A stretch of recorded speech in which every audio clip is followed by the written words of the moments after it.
Cavaliers secure their 45th victory of the season. Now winners of 4 straight, back on track here at home as they take down the Magic here tonight, 136-131. They complete the series victory, 3-1 over Orlando. Sam Merrill, one of 5 Cavs in double figures.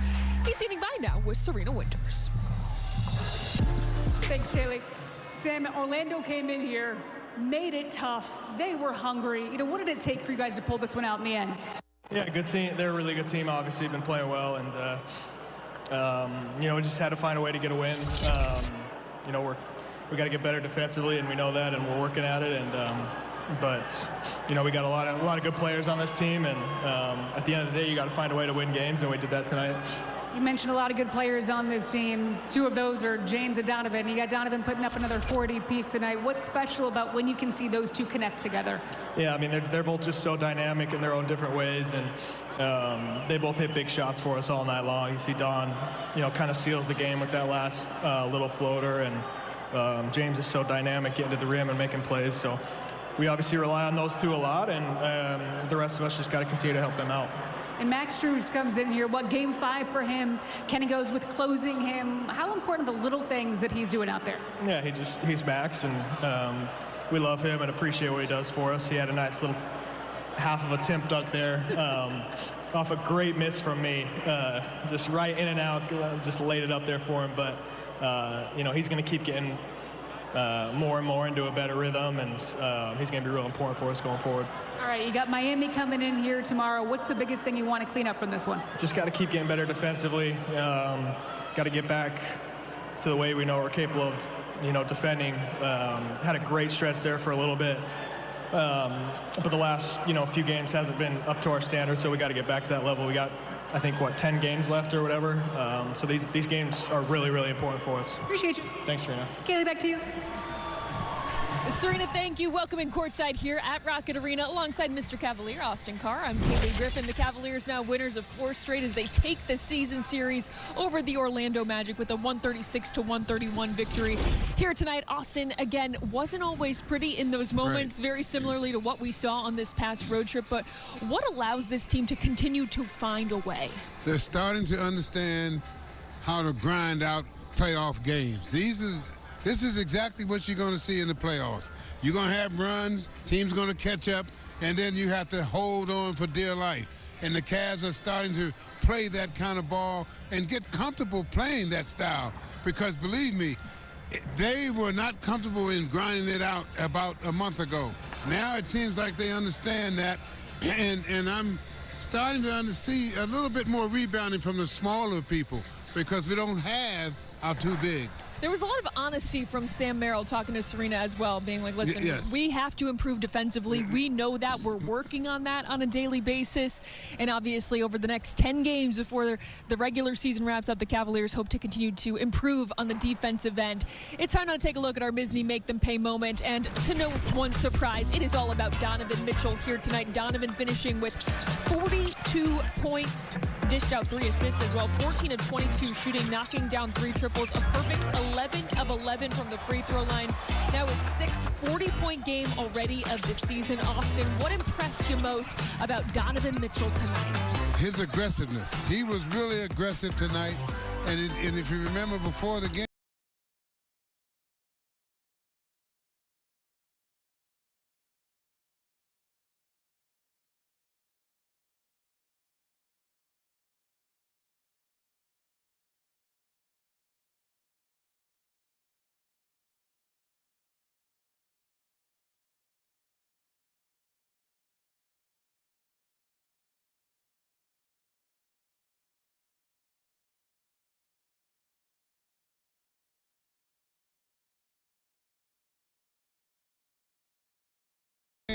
that is what you asked me. I said I wanted to see him come out from the beginning and be aggressive, and he did exactly that. A 48-minute game where he attacked at all times.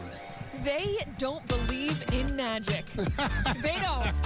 Donovan Mitchell, how about this? Passing Karl Malone for, again, the highest scoring average against the Magic in the regular season. Donovan Mitchell averaging over 27 points now.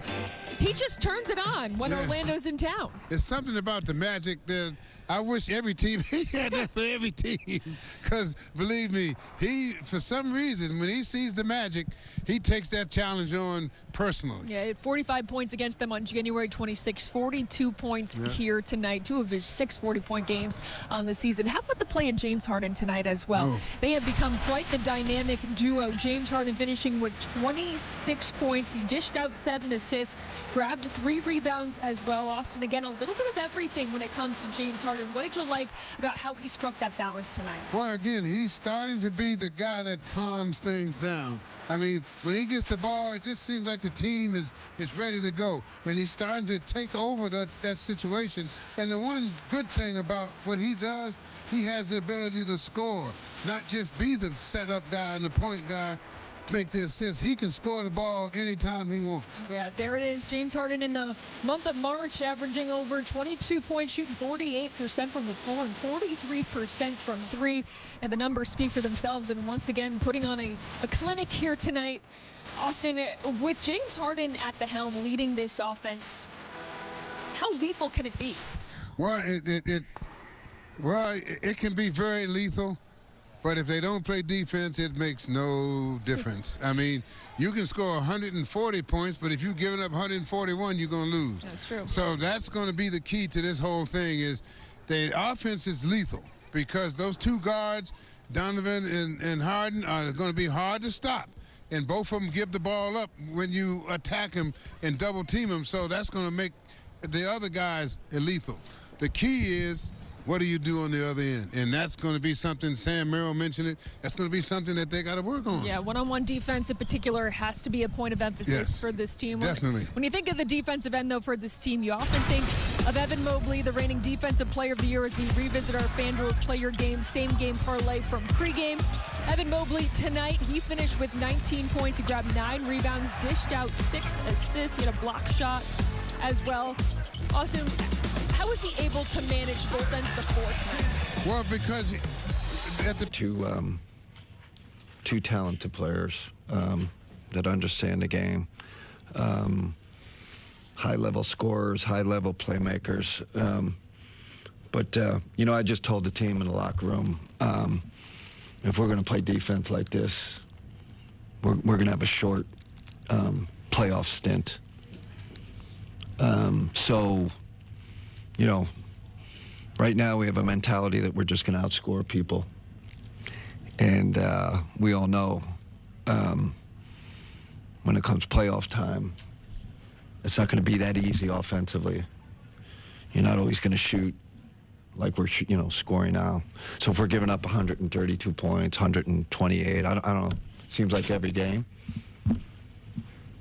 we're not going anywhere. So, what did you think the biggest issue defensively? Everything. So it's the compete level, and then along with the compete level, there's an IQ level, an understanding of the game. So if you're slipping in both areas, you give up 132 points. And the last part of that is communication, right? So if your compete level's not there defensively, you're missing closeouts or not understanding personnel. That's the IQ part, right? And then they're sliding in for offensive rebounds all the time, and that's so we got to decide. We got 2 weeks to figure it out.